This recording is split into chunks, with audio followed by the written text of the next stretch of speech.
नमस्कार शेतकरी मित्रांनो.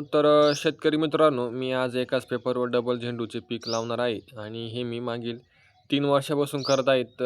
तर शेतकरी मित्रांनो, ही 100% यशस्वी झाला आहे आणि ते मी करून पण दाखवलं आहे. शेतकरी मित्रांनो, या अगोदर पण याच पेपरवर झेंडूचं पीक होतं आणि ते पीक झाल्यानंतर मी परत त्याच बेडवर आणि त्याच कागदावर परत एकदा त्याच कागदाचा वापर करून झेंडूचे पीक करणार आहे. शेतकरी मित्रांनो, त्यासाठी मी अगोदर पेपराच्या होलामध्ये जे गवत आहे ते काढून घेत आहे. तुम्ही बघतच आहे, तुम्हाला दाखवतो. हे बघा, थोड्या प्रमाणात क्वचित काही होलांमध्ये थोडं गवत आहे. हे सगळं गवत काढून झाल्यानंतर मित्रांनो, ह्या प्रत्येक होलात एका मापाने एक सारखे खत टाकणार आहे. त्यासाठी शेतकरी मित्रांनो, मी जय किसानचे 14-35-14 घेतले एक गोण आणि पहिली आपण बेडमध्ये जे टाकलं होतं, झेंडू लावण्याच्या अगोदर बेडमध्ये जे खत टाकलं होतं त्याची तेव्हा एक गोण उरली होती. ही एक गोण उरली होती. त्याच्यामध्ये पण मी 3-4 प्रकारचे खतं मिक्स केले होते. ते खत आणि हे 14-35-14 हे 2 खतं मी आता बेडमध्ये टाकणार आहे होलात. शेतकरी मित्रांनो, अशा प्रकारे प्रत्येक होलामध्ये एकसारखे खत आणि एका प्रमाणात खत टाकता येईल यासाठी मी एक माप करून दिले आहे.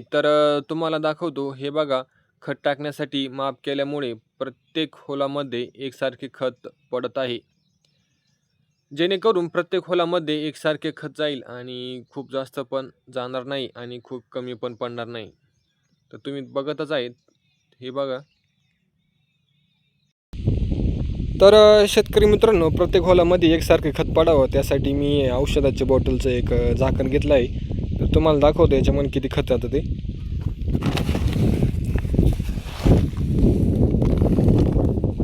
हे बघा, हे पूर्ण भरून घेतलं आहे आणि तुम्हाला मी दाखवतो.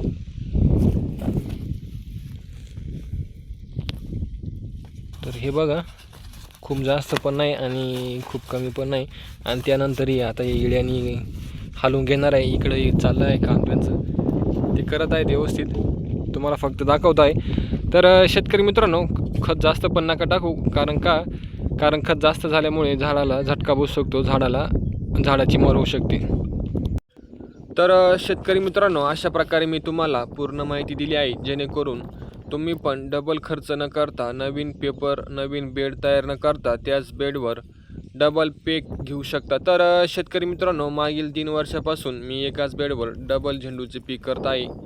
या अगोदर पण मी एकाच बेडवर डबल झेंडू लावतानाचा व्हिडिओ आणि त्याची माहिती दिली होती.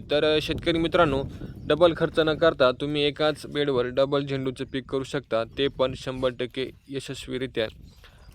शेतकरी मित्रांनो, तुम्हाला काही विचारायचं असेल तर कमेंटमध्ये सांगा आणि अशाच पुढच्या माहितीसाठी चॅनलला लगेच सबस्क्राईब करा. धन्यवाद.